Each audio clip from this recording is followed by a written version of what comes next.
आज हे राधारमण, हे नयनाभिराम, अब रहा नहीं जा रहा, आप नेत्र गोचर हो।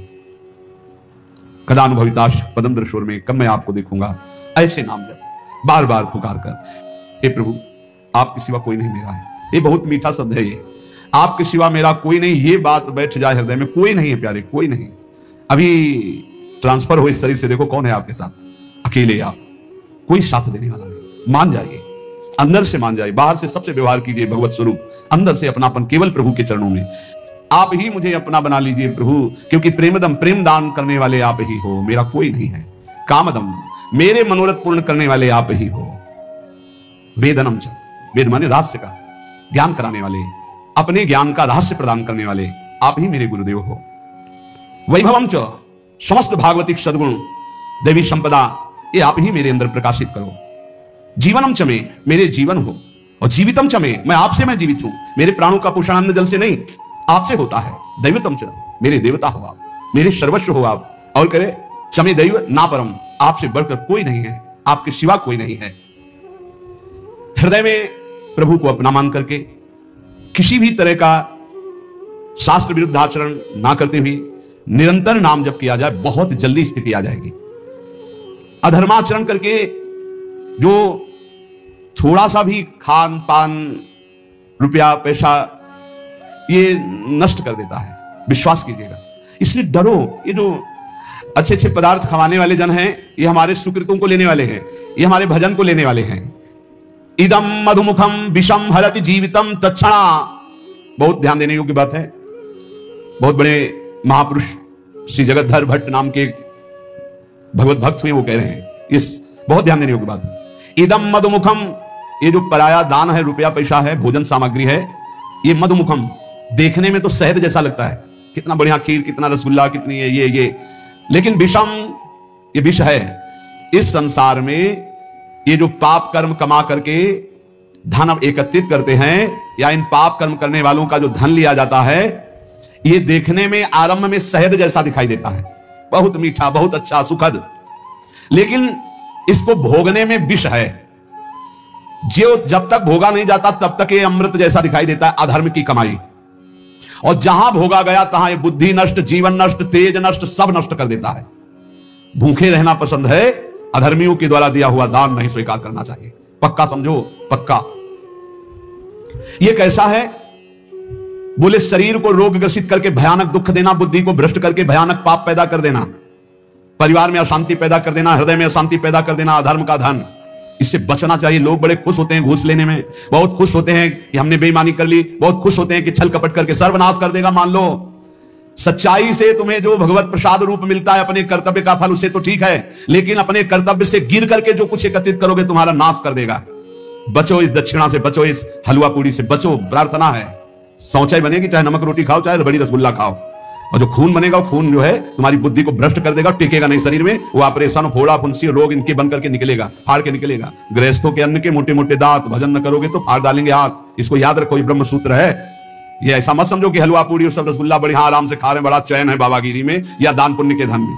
गृहस्थी होकर कभी ऐसे हाथ फैलाना मत सीखो, ऐसे देना सीखो, ऐसे करना मत सीखो। और विरक्त होकर के जितने कम से गुजारा चल जाए उतना खाओ, ये सब बहुत बचो। ये दान पुण्य का खाने से ऐसे डरो जैसे जहर से डरते हैं।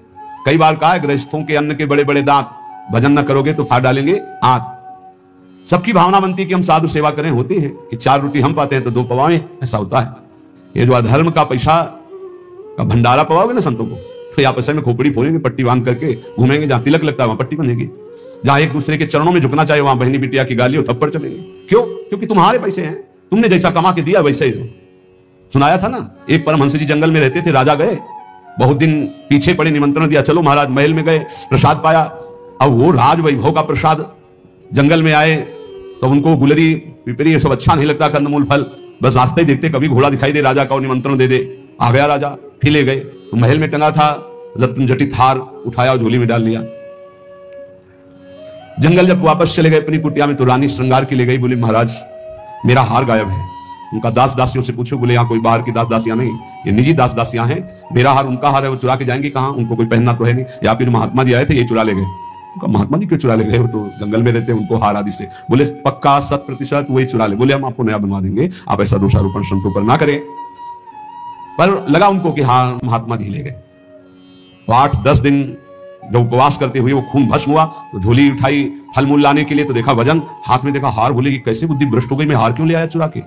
तो ऐसे हार लेकर गए, सभा में कहा मैं चोर हूं, आपका हार चुराया, मुझे दंड मिलना चाहिए।